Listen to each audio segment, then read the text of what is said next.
Hey everyone, welcome back to my YouTube channel. And this is Shravanti, and this is part 2 of the video on Microsoft Forms. So if you haven't watched part 1 of the video, then I would advise you to watch part 1, and the link to it is present in the description below. You can watch part 1 and come to this. And for those of you who have already watched part 1, let's continue from where we left off. So in part 1, we have looked into the way to prepare a questionnaire, the various categories that we have, and a sample employee satisfaction kind of survey that we have created, which is what we've already created in part one. Now we're going to go ahead and look at how we can collect responses and what are some of the other additional features that MS Forms offers to us and things like that, right? So let's get started. Let's dive into it right now. So first things first, before I get into the features and collecting responses, is that I want to tell you. So how do we normally, like, if I'm editing this form and I want to kind of keep, I have some work, so I have to go away and I have to come back and I want to re-edit it again later. So how do I access this survey form? What is the link for it? So what I can do is, how do I go back into this survey that I have created? If you go back into the forms, the initial home page, you have an option over here of recents, my forms, filled forms, shared with me, favorites, etc.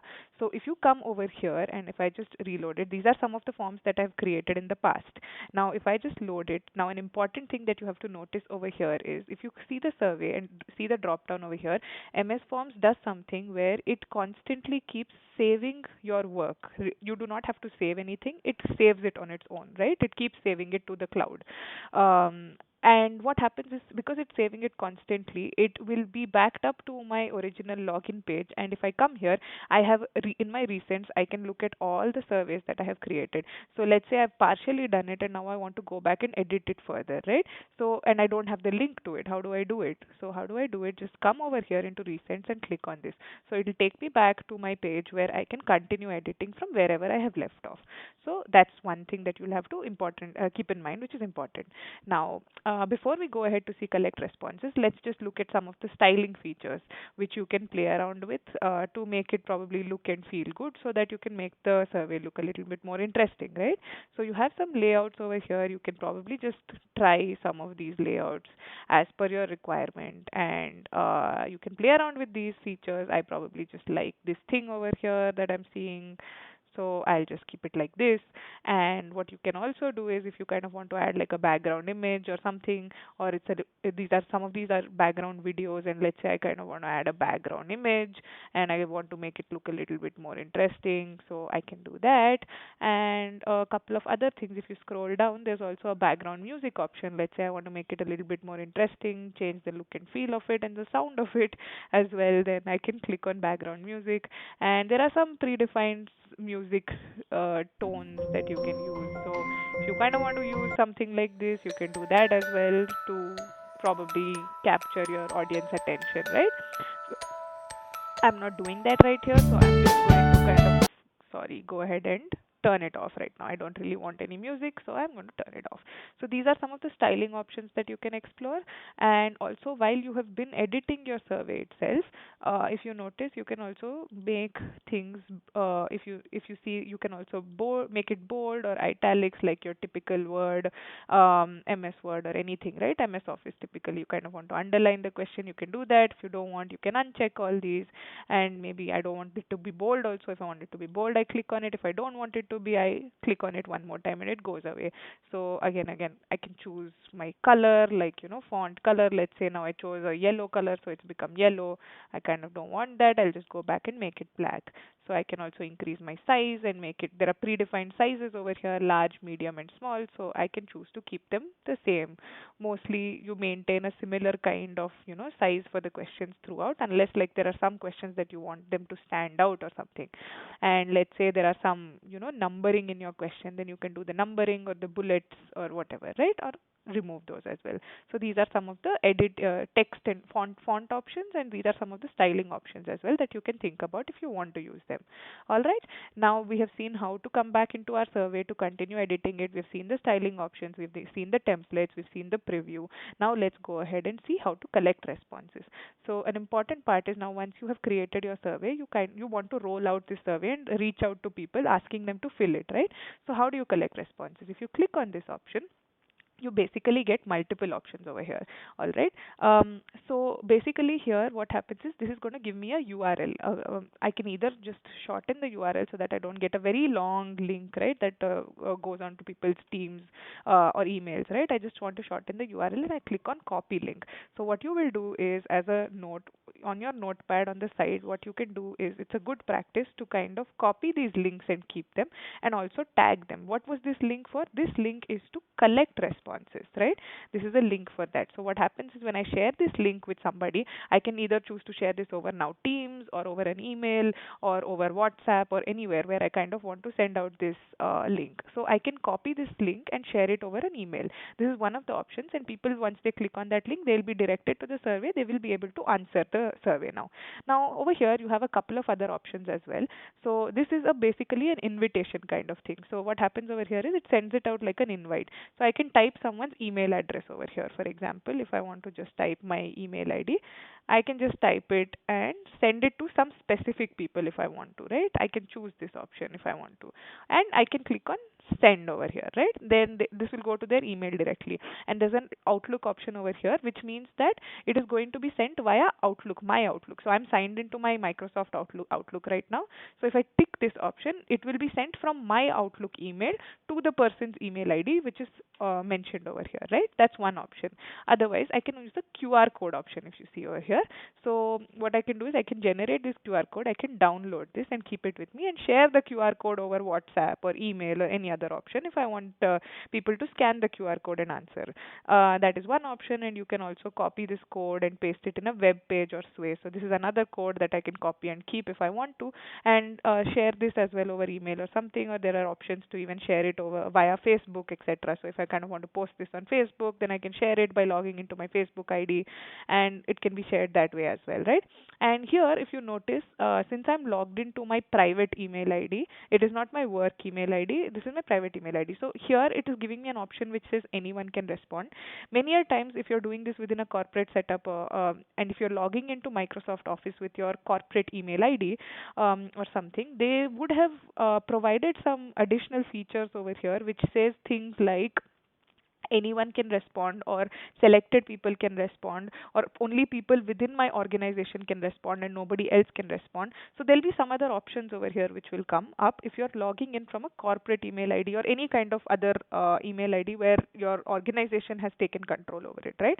So you can use those options as well to ensure that, if you want to people only within your organization to answer the survey, then you can select that option as well, so that even though the survey link is being shared to multiple people, unless they have an email ID that is belonging to your organization, they will not be able to access it. So you can limit that as well, right?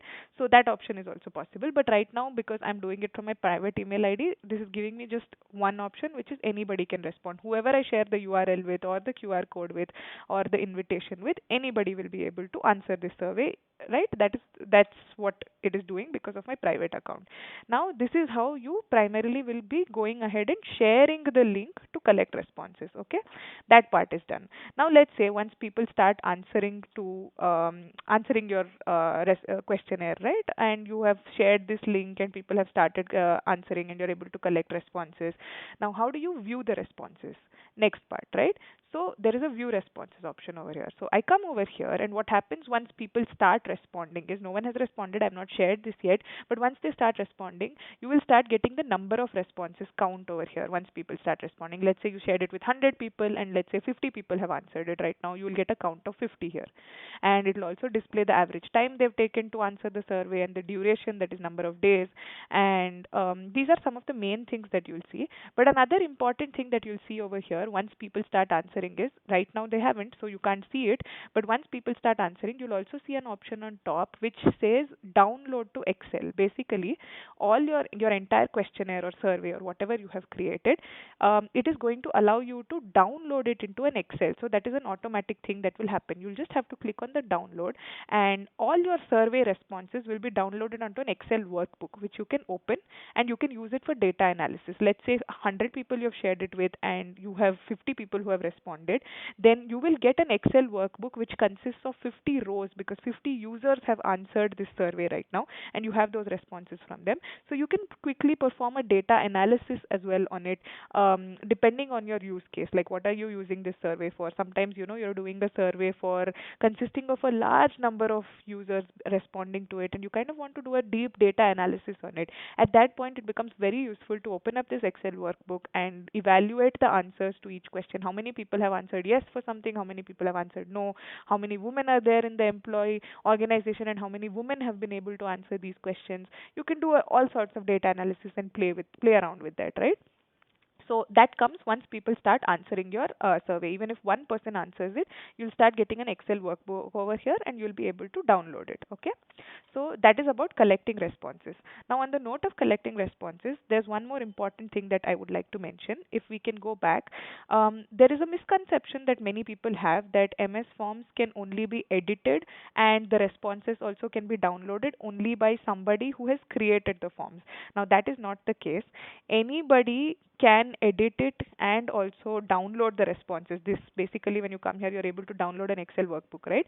Right now, I am the person who created it, right? I am the person who has created this MS Forms. But there is an option where, and it looks like only I can edit it, right? Like I said, if I come over here, only I'm able to edit it, and it looks like only I can view the responses. But that's not the case. There is a collaborate option that MS Forms offers us. So where do we get that option? Here, if you click on the three dots over here, you get a collaborate or duplicate option, right? Click on that. Now what happens is, if I want, maybe let's say, I want to co-create this with somebody, and I'm creating the survey, but I'm also working in a team of 5 people, and I want the another 2 people from the team also to work on this survey with me, and they need to collaborate and add questions to it, edit them, enhance it, change the styling, etc. And I also want them to be able to download the responses once people start answering, so that someday if I'm just on leave or something and they are not able to access it, it becomes a problem, right? So I can collaborate with people to ensure that other people are also able to edit it, view it, access it, and change it, and also download the responses. So that's the main advantage of adding collaborators. So how do you do this? Add collaborators.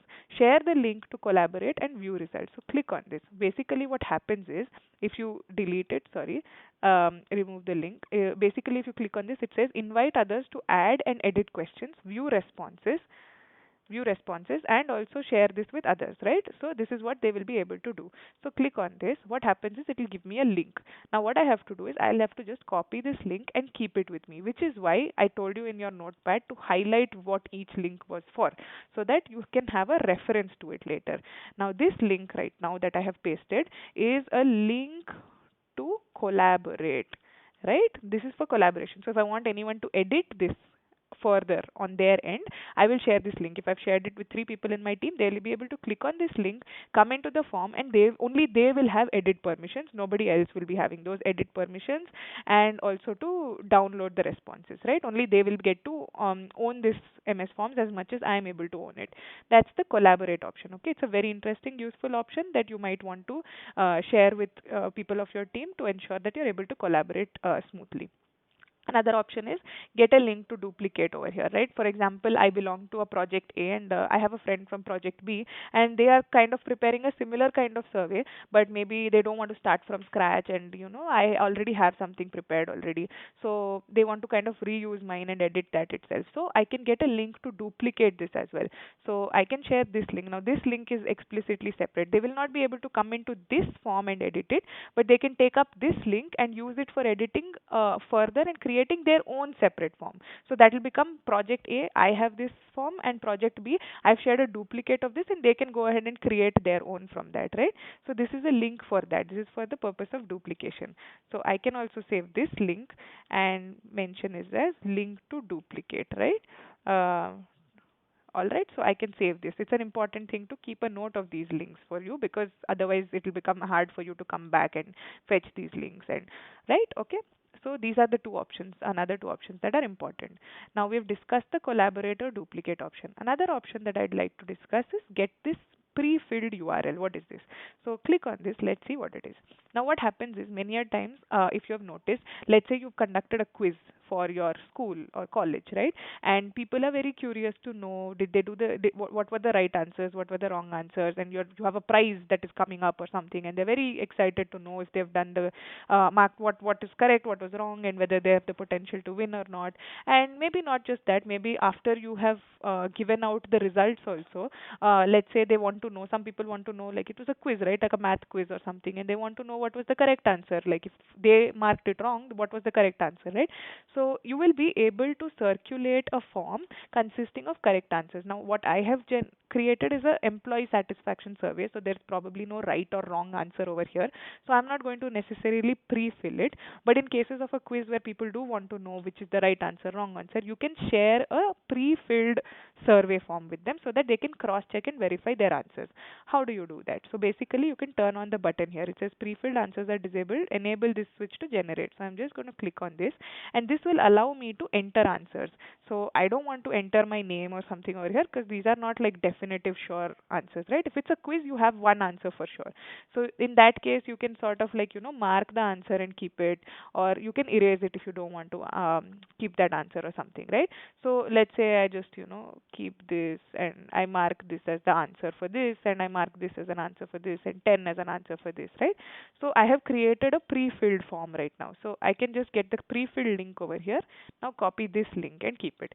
So this will be my pre-filled link. This as well I can save and keep a note as pre-filled link. So this can be used to share the correct answers with your audience, or so that your respondents have an idea of what is the correct answers, right? So you can pre-fill this, copy the link, keep it with you so that you can share it and circulate it to your respondents once they've answered the survey and pretty much they want to know what is the right answers, etc. Okay.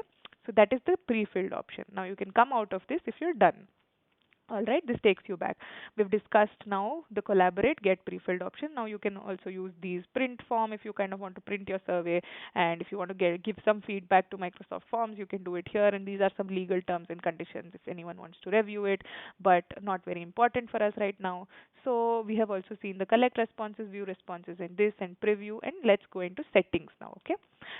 So before we go into settings, one key note is the settings options. If you see over here, these settings options will be slightly different for each category of Microsoft Forms. Category meaning which is it, survey or quiz or invitation or registration, right? Depending on which category you have clicked on, you will just notice that the settings option will be slightly different for them. Okay. If you see settings over here, for example, it has given me some of these, and if you see, it says hide, submit another response. If you see the settings for probably the survey that I have created, it will be a little bit different. I'll just get into the settings and I'll tell you, but you can explore those. For example, some of these are sort of, grayed out and I won't be able to use it. If the shuffle questions is enabled for my quiz, but it is not enabled for a survey, because it doesn't make sense, right? You don't need to shuffle questions for a survey. Versus if it is a quiz, I will be able to shuffle it so that I know that if 10 people are sitting next to each other and answering the quiz, and I don't want them to copy from each other, so I just shuffle questions so that I'm reducing the likelihood of copying. So that's an option that I can use for a quiz, right? So what will we do is, let us now look at the settings, right? So for this survey that we have created, let's see the settings. So basically this is accept responses. So if I turn this off, basically it will not allow anyone to respond to it. Now if I keep it turned off, I can probably send a message saying survey no longer active, right? Maybe let's say, I have circulated it, it's been a month and I'm still receiving responses and I don't want the responses anymore, it's closed. Let's say it's closed, then I can come here and uncheck this box so that nobody is able to, even if they have the links with them, they will not be able to answer the survey anymore. So I can uncheck it when I don't want anyone to answer anymore. But initially, I would always keep this turned on, right? So this is the checkbox. Now there's a start date and end date. What I can do is I can also schedule this survey or quiz or whatever to be open between certain dates. Let's say I want it to be open from the 5th of June to the 7th of June. So I can just click on this and keep a start date and time for it, and also mark an end date and an end time, right? So that it's scheduled only between this time, and after that, if anyone tries to open the link, they will not be able to access the survey anymore. So I can keep start date and end date if I want. I can also set a time duration. Basically, if it's a quiz, let's say, and I want them to finish the quiz only in 15 minutes of time to see who won, right? Then I can also time it if I want. I can make it 15 minutes, 30 minutes, whatever. Like, so I can also set a time duration in this manner over here. And I can turn it off right now. I don't want to. Shuffle questions, as I've already explained. It's primarily used for a quiz so that you can ensure that, nobody is copying and the questions are coming in a different order for everybody. That's an option I can use for quizzes. And there's a disable question number for respondents. Sometimes if your survey is very long, it might be demotivating for your respondents to keep answering if they're seeing the question numbers. Let's say you have, like, I don't know, 50 questions, and it might be demotivating if they see the question numbers, right? So sometimes you can also choose to kind of disable the question numbers. Then they'll not get to see 1, 2, 3, 4 over there. But if you want to, again, I'm not leaving it on right now, I can turn it off. Next thing is show a progress bar. So progress bar is something that will be displayed only when your survey runs into a multi-page survey. Like when it's a very long survey, only then this will get enabled. Otherwise, it's grayed out. So if you read here, it's the same thing that says only available for multi-page surveys, forms, or quizzes. So once your survey starts getting longer, you will be able to this will get ungrayed and you'll be able to select it. So it's a progress bar so that it's a motivating factor for your users or respondents so that they know that they finished 20% of the survey, they finished 50% of the survey. It will be displayed at their end. So you can use that as well for motivating your respondents to keep going because they're almost done with the survey or something like that. Okay. Next is get an email notification of each response. Now this is something that you might or might not want to check because each time, let's say you share it to 100 users, and each time someone responds to your survey, if you get an email notification, it might really spam your inbox, right? So you might not want to. But sometimes if it is needed based on your use case, you can also check this. Then you'll get an email after each person responds to the survey. Next one is hide, submit another response. Basically, let's say there is a scenario where if it's a quiz, for example, I do not want the participant to answer the quiz more than one time. Then I will basically check this because it means I'm hiding the submit another response option, which means I am not allowing each participant to answer this quiz more than one time if I keep it checked. Now, if I leave it unchecked, it means that each participant can answer this survey more than one time. So there might be some use case for some reason where one user might need to answer the survey more than one time. For example, let's say there is a owner who owns 5 applications within an organization and he needs to take the survey 5 different times for all the 5 applications. In that case, I will keep this unchecked because I want to allow the user to answer this survey more than one time for different applications or something like that. So in those use cases, you might want to enable or allow them to answer it more than once. Sometimes if it's like an employee satisfaction survey also, you can probably keep this checked and you don't want to allow the user to submit more than one response. Okay, then I can keep it checked. Now there's a customized thank you message also that you can use. For example, like your response, it's a default response, or you can say thank you, your response was submitted, or something like this, right? You can also customize a thank you message if you want to. Otherwise, you can uncheck it or keep it on. All right. This will display at the respondent's end once they finish answering the survey. The last thing is allow respondents to save their responses.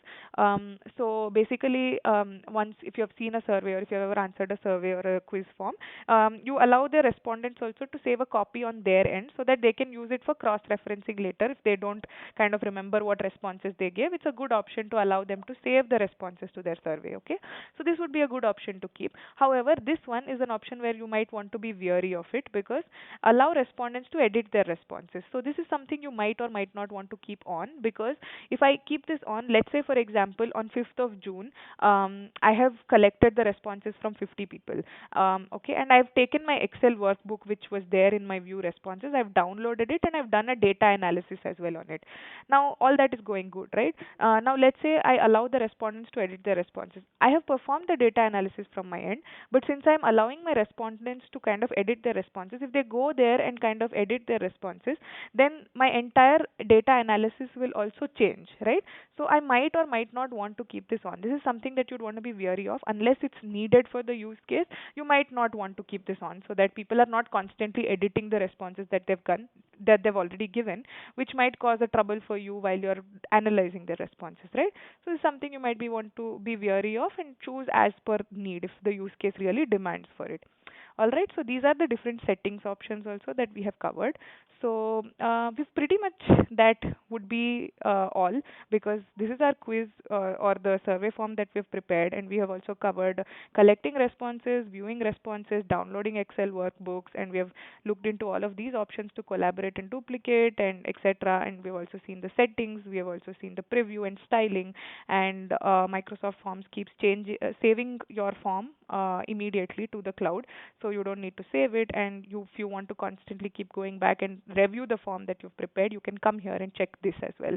All right, so templates as well can be used, predefined templates, and if you kind of want to go back to the home page of forms, you can click on the forms there, it'll take you back to this page, right? So this is the forms that we have created, and I hope it was helpful. And we've pretty much covered all the features that are available over here that you can use to prepare a survey form or a questionnaire or a quiz of your own kind for your specific use case.